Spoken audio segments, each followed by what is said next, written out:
Graça e paz, irmãs e irmãos. Vamos meditar hoje no texto de Mateus, capítulo 16, versículos 21 a 28. Mateus, capítulo 16, versículos 21 a 28.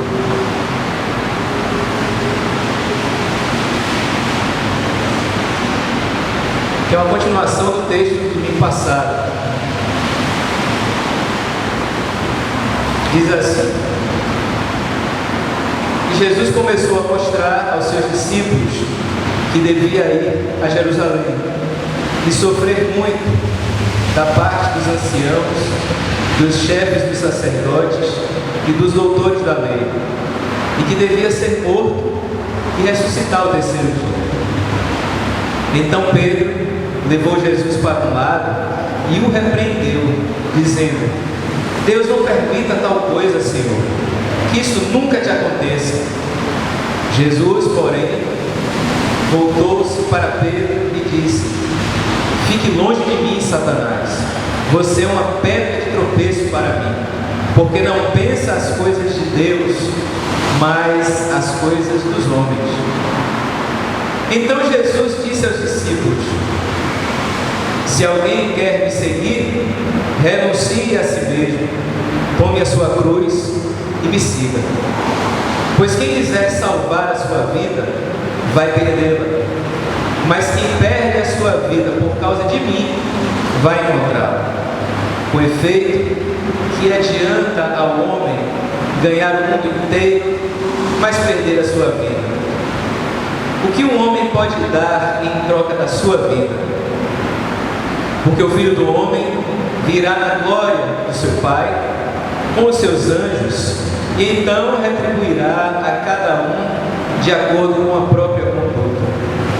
Eu garanto a vocês, alguns daqueles que estão aqui não morrerão se terem visto o Filho do Homem vindo com o seu reino.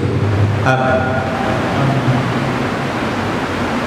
Então, irmãos e irmãs, lembramos que domingo passado nós vimos aquela profissão de fé de Pedro, muito iluminada e iluminadora, quando Jesus perguntou primeiro, o que dizem por aí de mim? E aí responderam: uns dizem que tu és Elias, como Elias, outros como Jeremias, ou algum dos profetas. E Jesus perguntou aos discípulos: e vocês? Quem dizem que eu sou? E Pedro, muito acertadamente, inspirado pelo Pai, respondeu: tu és o Messias, o Filho do Deus vivo. Pedro respondeu com muita sabedoria, e Jesus reconhece isso e diz para ele: você é feliz, Simão, filho de Jonas, porque não foi o ser humano que lhe revelou isso, mas o meu Pai que está no céu. Mais adiante, no versículo anterior ao início do texto que lemos hoje, Jesus então ordenou aos discípulos que não dissessem a ninguém que ele era o Messias. Ele reconhece que Pedro acertou a sua resposta, veio inspirada pelo Pai, quando dizia que Jesus era o Messias, mas Jesus pede que eles não digam a ninguém que ele, Jesus, era o Messias. E aqui na continuidade do texto a gente entende um pouco melhor por que Jesus não queria que eles dissessem ainda que Jesus era o Messias. E isso se revela quando Jesus começa a aprofundar a sua mensagem sobre que tipo de Messias ele era. Nós falávamos há pouco aqui na escola dominical que naquela época havia uma visão, uma expectativa de Messias poderoso, armado, com exército, com riquezas ou com poderes sobrenaturais. Por isso que pediam sinais a Jesus, E ali naquela passagem Jesus dizia: não, eu não tenho sinais para vocês, porque eu tenho aquilo que Jonas tinha, a pregação de que vocês precisam se converter, mudar de vida e acolher o reino de Deus e viver conforme o reino de Deus. Esse é o sinal que eu tenho para vocês. Não tenho encenação, performances surpreendentes, milagres a fazer. O que eu tenho aqui agora é a pregação que convoca aquilo que Jesus dizia: arrependei-vos e creia no Evangelho. Naquele momento os fariseus não gostaram muito. Aqui é Pedro, discípulo, amigo, caminhava com Jesus, que não simpatiza muito com o que Jesus vai explicando sobre que tipo de Messias ele era. E Jesus começa a mostrar aos discípulos, Pedro também era um desses discípulos, que devia ir a Jerusalém, que era o centro do poder religioso, político, econômico daquela época. Ir a Jerusalém quer dizer ir com a sua mensagem, com a sua pregação. E ele ia a Jerusalém e ia sofrer muito da parte dos anciãos, dos chefes dos sacerdotes e dos doutores da lei. Era um Messias que ia enfrentar perseguição, que ia enfrentar rejeição, que ia enfrentar o sofrimento.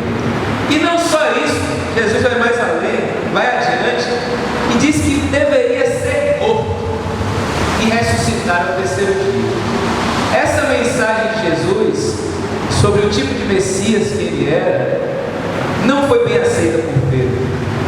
Essa história de um Messias, o Messias é o enviado de Deus para reinar aqui na terra, para exercer o seu domínio, o seu poder, o seu reinado sobre o povo de Israel, sobre todos os povos da terra. Era essa a visão que eles tinham. Como é que pode um Messias assim, Filho de Deus, Todo-Poderoso, passar por essas coisas? Como é que o Messias vai ser perseguido, vai sofrer? O Filho de Deus, o Filho do Deus vivo, sofrer, ser humilhado, ser rejeitado? Como é que pode uma coisa dessas? Pensava Pedro e seus discípulos.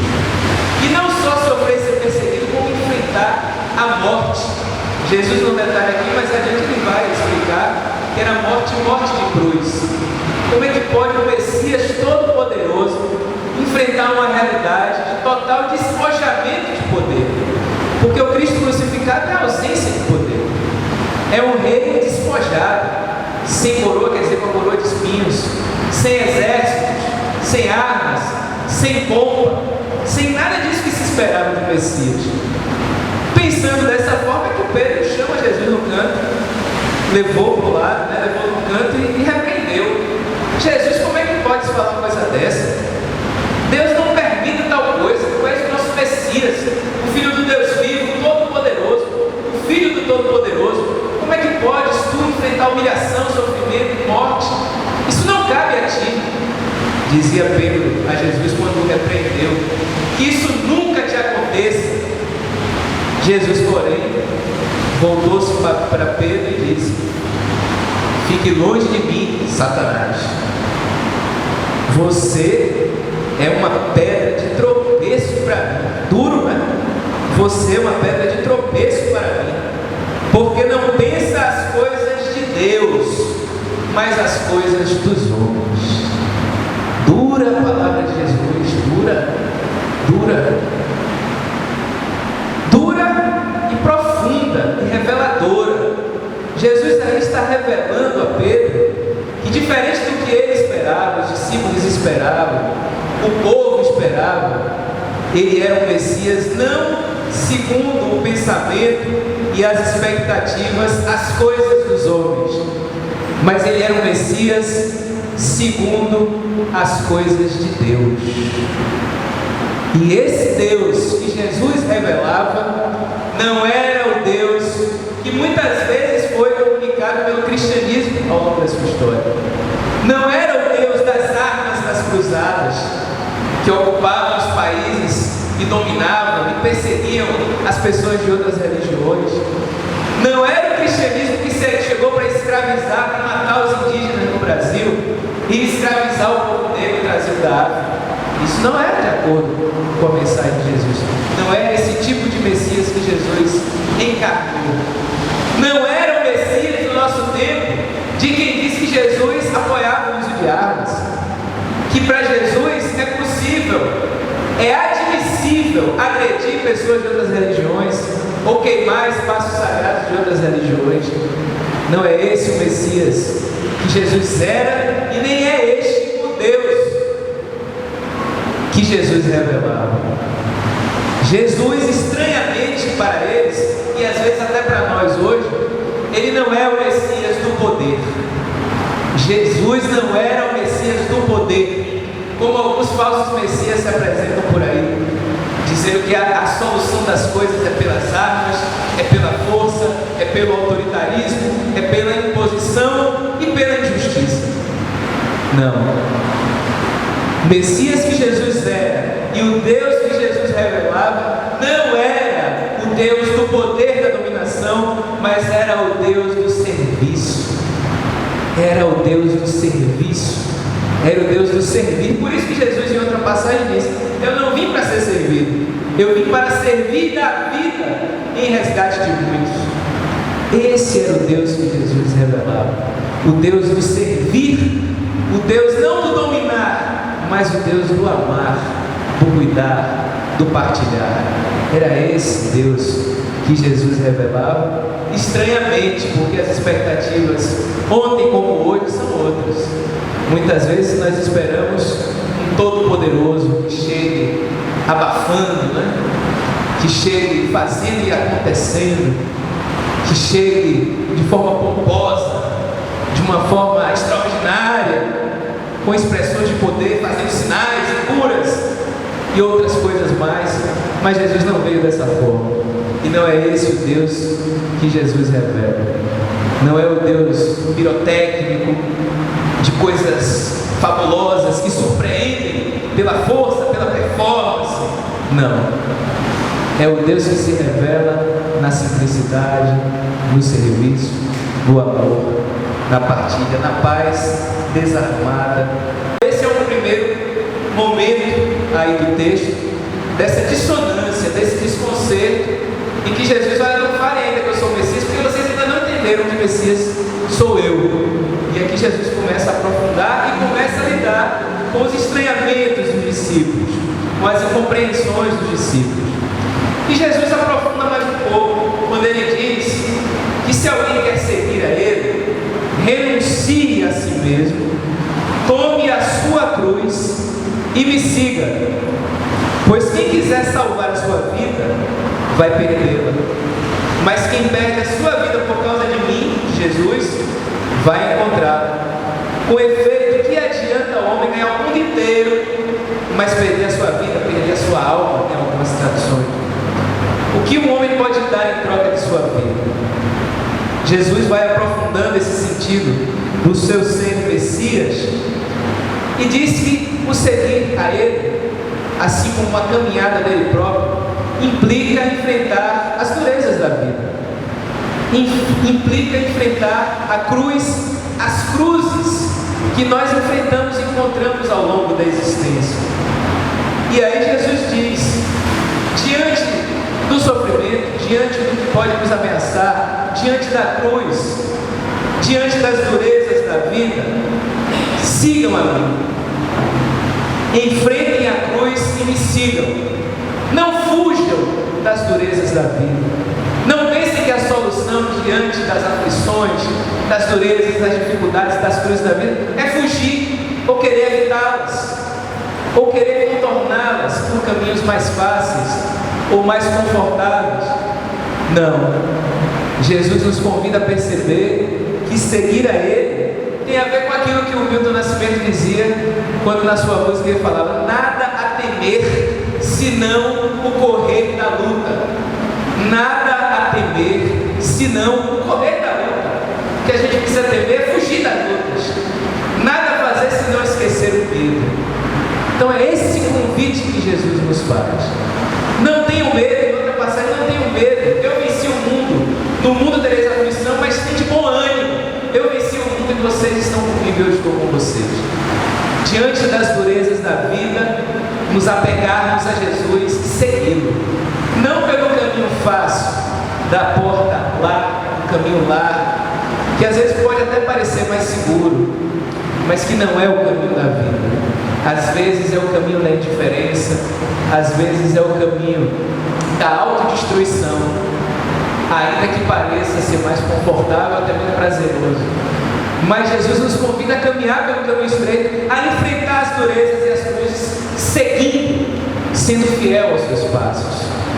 Porque é sendo fiel a Jesus que nós conseguimos encontrar, para além da cruz, a força da ressurreição, a presença de Jesus ressurreto, que nos renova com o poder da sua ressurreição e nos dá a condição de seguir adiante, de superar dificuldades, de vencer batalhas, de alcançar a terra prometida, de alcançar suas bênçãos e um tempo também de águas tranquilas, como diz o Salmo 23, pastos verdejantes. Mas não fugindo da cruz e da dureza, mas enfrentando-os, crendo que Jesus é conosco e que Ele nos fortalece e nos guia. O Senhor é meu pastor, nada me faltará. O Senhor é meu pastor, nada me faltará. E Jesus também diz, levanta uma pergunta importante, quando Ele diz: que adianta ganhar o mundo inteiro, mas perder a sua vida, perder a sua alma?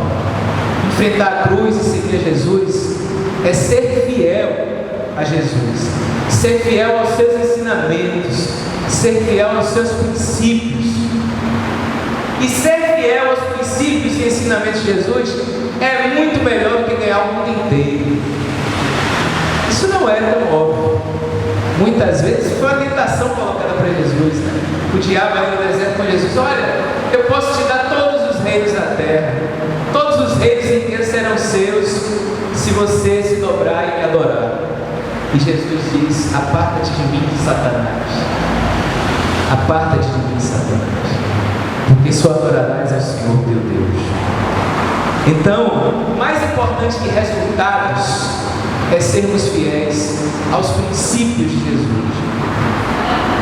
Sendo fiel a Jesus, muitas vezes nós podemos ter resultados aparentemente melhores.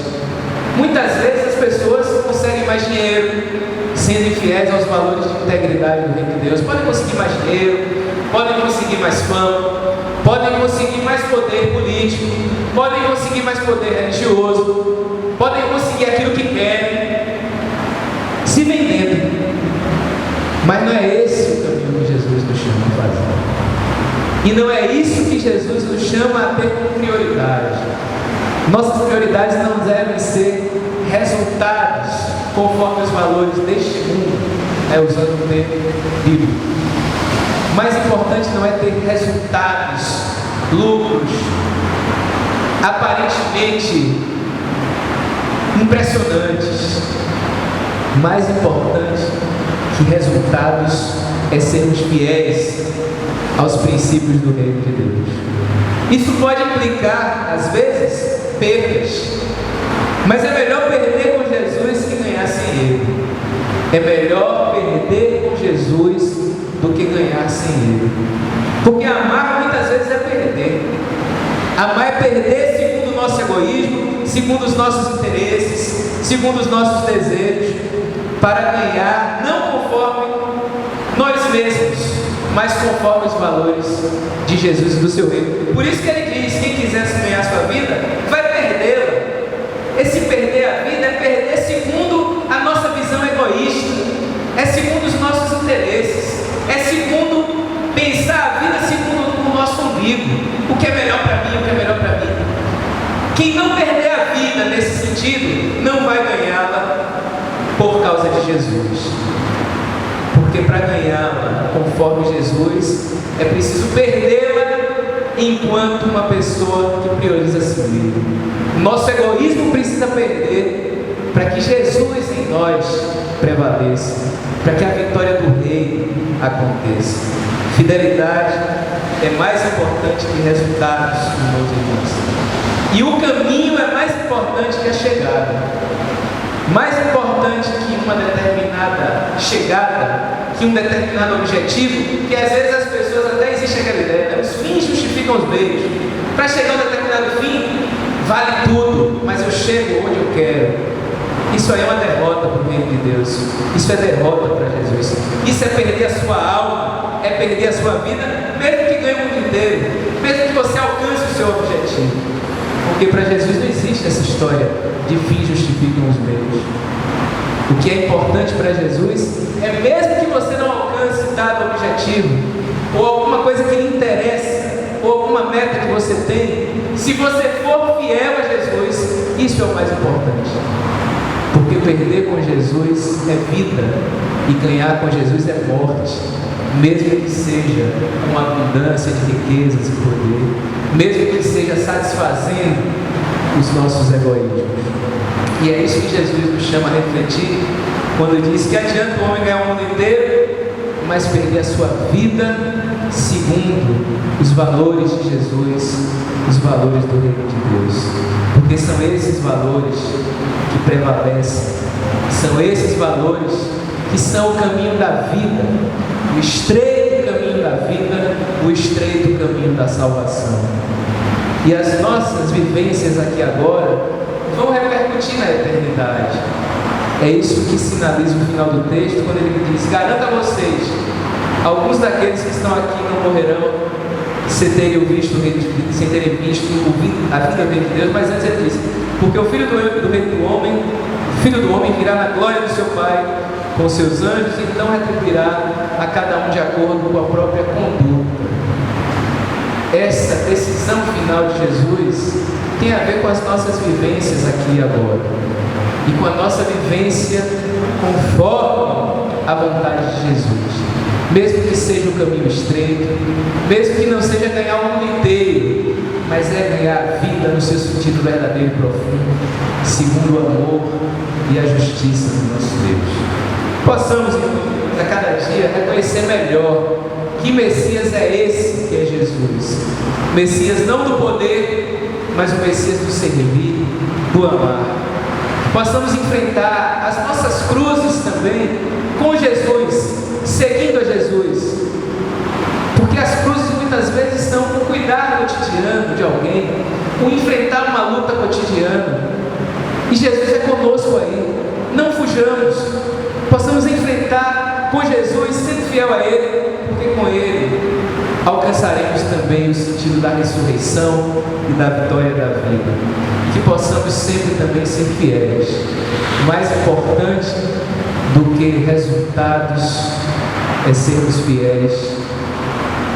Venha o que vier, aconteça o que acontecer. Sermos fiéis ao nosso Senhor e Salvador Jesus Cristo, porque esse é o caminho da vida, este é o caminho de ganhar a vida aqui e na eternidade. Amém.